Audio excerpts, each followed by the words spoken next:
Well, having just come back from Brazil and Belém, COP30, the international climate negotiations, where we've been working very hard to ensure that insurance is on the agenda, on the top table. This was an amazing opportunity to talk about a very specific piece of innovation that our underwriting arm, Dual,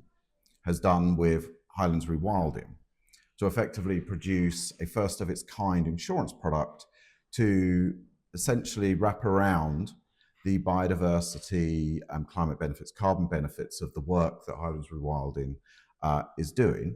and essentially the work to enhance both the sort of carbon value of the Highland Rewilding estates in Scotland. Incredible work that Highlands Rewilding is doing on pushing the boundaries, understanding of soil science and the value of soil to climate stability and to carbon. And even more exciting is the biodiversity value. And essentially, the insurance product there protects that value and gives those who want to invest, those who want to be off-takers of the biodiversity credits, the carbon credits, a lot more certainty around those, particularly if they are revoked for a range of specific reasons, which increases investability, bankability,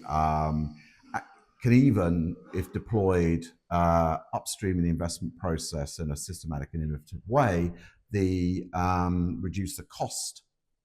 of those projects, the cost of capital, even taking account of the insurance premium.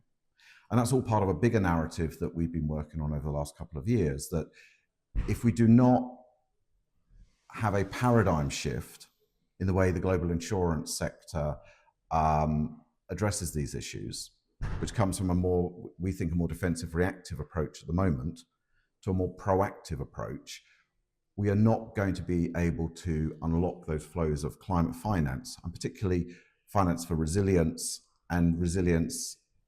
within the context of nature, without this paradigm shift.